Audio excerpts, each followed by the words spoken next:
My name is Kimberly Manning, and I teach political science and women's studies here at Concordia University, and I'm also interim principal of the Simone de Beauvoir Institute. My role in this project, I am one of two primary co-investigators of a research survey examining the impact of Bill 21 on students in law and education. For us, it was important to increase the level of understanding of the potential impact of the law, in particular on young people and students. It really struck me that this law was in fact putting up barriers at the very moment we're trying to remove barriers for individuals to feel like they have access to education, to equitable opportunities for employment. The methodological approach that we took for this particular study was an online survey.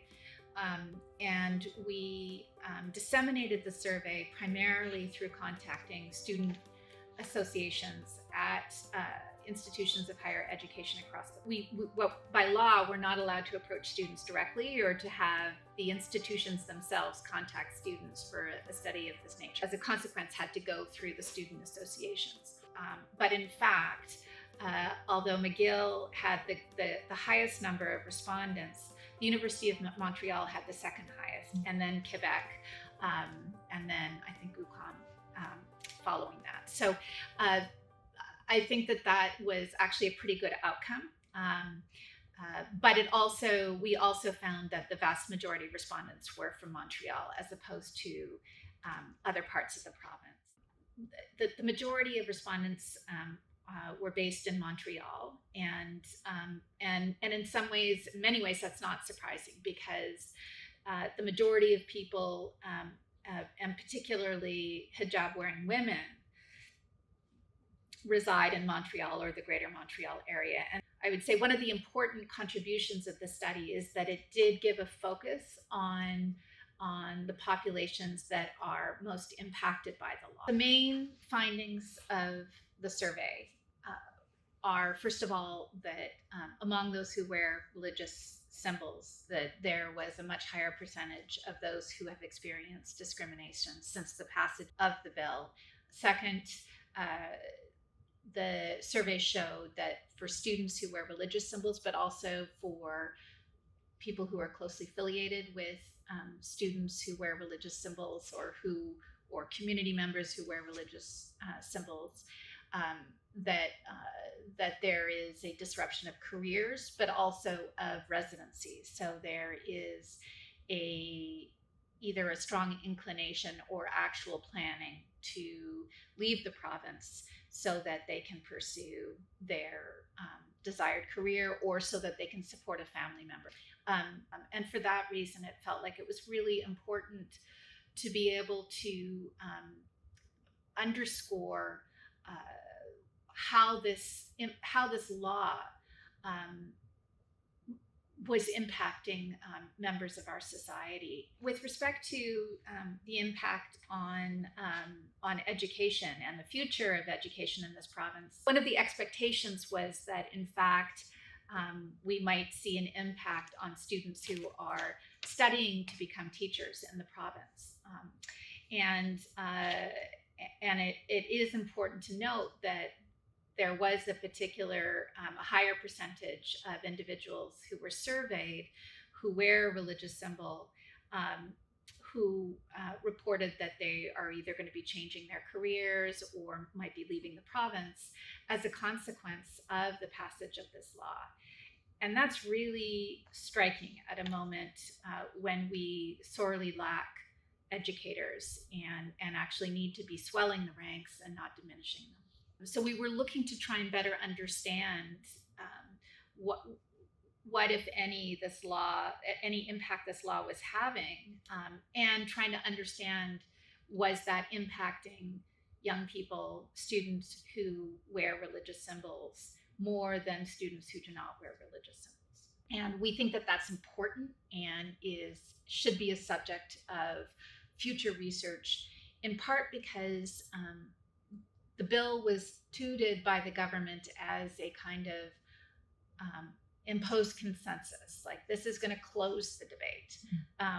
In fact, it is showing that there is deep discord among Quebec citizens as to how we approach questions of religious diversity, how we live together. I would argue it's inflamed it on the basis of at least our survey.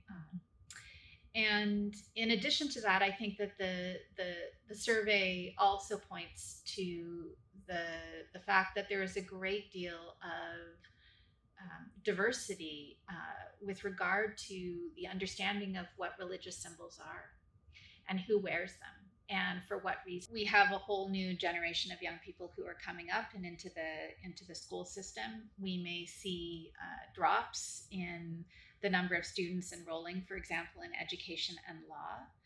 And we've been speaking about education, and we've been speaking about the importance of diversity in education.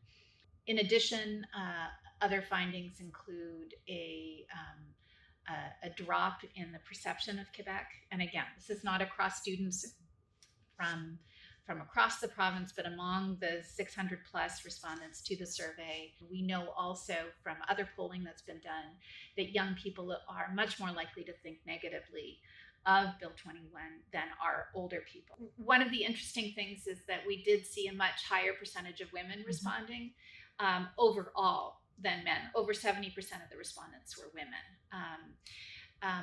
But again, also when you look more closely at the numbers, hijab wearing women were the minority within the of respondents who reported the impact of the bill most negatively on their well-being. And it came up, I think, in the hearings as well prior to the passage of Bill 21. And that is that there's a great deal of discrepancy with regard to how people even understand what a religious symbol is. You know, do you include a tattoo of a cross, for example, on your arm? Do you include the wigs that many of the Hasidic women in my neighborhood wear, for example? And so we have tended to focus, I think that the bill itself is in many ways targeting particular religious minorities, women who wear the hijab, Jewish men who wear the kippah, Sikh men who wear turban. You know, what does it mean if I wear a large cross around my neck and I'm a teacher, which I've seen before after the passage of the bill by someone who's not even religious, but is wearing it as a form of accoutrement, right? So I think that there's a great deal of slippage, and it's quite frankly one of the problems with the law to begin with, is that it is in fact focused on a small minority of individuals who have been rendered vulnerable in light of the kind of specificity that the lawmakers who developed this law are intending to target. With respect to the future of educators in the province, I think it is troubling, and the results of the survey are suggestive, but they're definitely pointing toward the finding that young people who wear religious symbols are changing or have changed their course of study, are leaving or are leaving the province. And again, at a moment where we're lacking teachers in the province, that's a tremendous loss. It's a tremendous loss also for the diversity of our province, in the sense that we're losing people who have much to bring, and have much to bring in terms of creating a vibrant society that is diverse and stronger as a consequence of its diversity. I think that as many hijab wearing teachers have stated, you know, look, the fact that I'm wearing a hijab in no way impacts my capacity to teach, right? And to teach extremely well. A education student in McGill. And they wrote, I did a teacher practicum and watched students and the teacher ridicule a Muslim girl for wearing a hijab. The teacher said with Bill 21, you can't dress like that. The girl was mortified and silent and just 11 years old. So that to me is a reporting of an experience of witnessing a kind of bystander discrimination. The passage of the law has actually made life much more difficult for those who wear religious symbols publicly, and the hijab in particular. And for those who want to study, yeah, absolutely. They can study, they can study to be a teacher, but they can't get a job. They cannot be hired to work in the school system, in the elementary or high school system in Quebec, if they wear a hijab. And the argument by the government is that, well, you can take off your hijab. But that's not how this works.